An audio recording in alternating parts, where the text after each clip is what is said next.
Hi, I'm Eric Franklin and this is Chelsea, and this is part 2 of why it's not a good idea to grip your core and pull your belly button back to your spine and what to do about it. So in the last video we discussed that when you inhale, your diaphragm, which is located about here, goes down to help expand the lungs. The organs move down with the diaphragm, need to get out of the way. They move forward into the abdominal area like that, expanding your abdominal wall. When you exhale, the abdominal wall goes back, diaphragm goes up. But in the lower abdomen, you have the abdominal organs moving a bit into the pelvic area like that. And the pelvic floor, which I'm going to symbolize with the help of this yellow cloth, needs to move a bit out of the way. And this is not just a letting go of the pelvic floor. In fact, what the pelvic floor does is it increases its tone to brace against that movement of the organs coming down, but it's actually doing a lengthening contraction.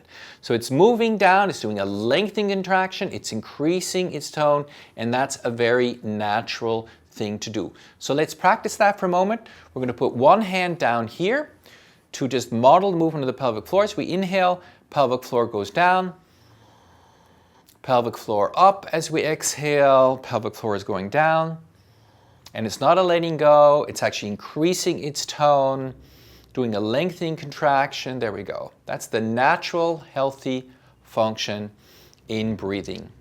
Now, if you're thinking, oh, I need to kind of lift my pelvic floor during exercise or as a habitual thing or something like that, then you have a slight problem. Just going to help me demonstrate that. As you lift that up, the organs are going to be challenged to move downward. You're going to have more pressure on your bladder, which is going to challenge continence and all that. Not a terrific idea. There we go. In addition, of course, if you are going to brace your abdominals, so let's practice that for a moment, pull your belly button in, you're going to make it more difficult to move. Why? Well, what actions do the abdominals perform? They are involved in flexion of the spine, they are involved in lateral flexion of the spine, and they are involved in rotation of the torso. Now, let's notice what happens if you pull your belly button in, pull the belly button in, and try to laterally flex your spine. It's more difficult. What about rotation? Also more difficult. What about extension? Very hard.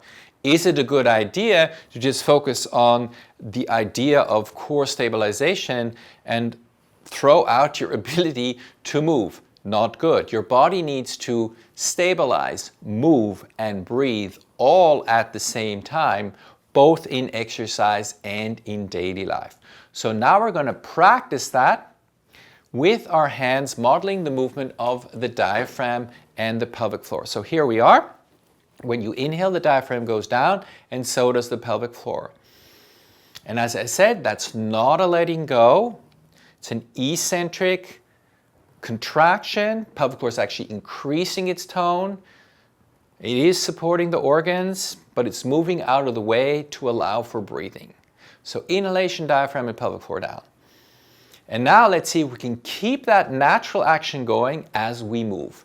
So let's do a little bit of spinal flexion, and also in spinal flexion, this is still going on. And spinal extension, still going on. Of course, it changes a little bit, but it's all still needing to happen because it's a constant function, 20,000 breaths a day.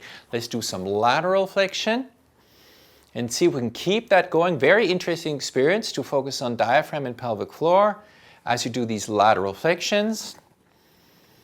This is going to give your abdominals a double workout, both through the movement, let's do it one more time, and through the focus on breathing. So breathing as the natural training of your abdominals.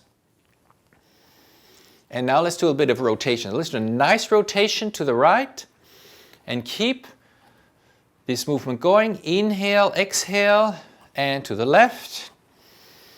Inhale, exhale. Let's go a little faster to the right and left, and just keep that breathing going. So the two rhythms of movement and breathing, they're layered on top of each other.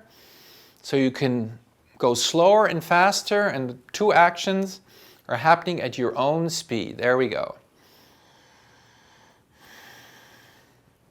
And then we're going to come back to center. And notice as we drop our arms that we have activated our core in a very natural way. And yes, we can do much more challenging movement and practice this, of course. But this is a great way to get started with the experience of allowing movement as you stabilize, as you breathe, training the pelvic floor naturally, training the abdominal wall naturally, and having better function and decrease your stress. So if you like this video, please go to our website, franklinmethod.com, and sign up for our free newsletter to receive updates on how to improve your health in mind and body. Thanks for watching, and see you next time.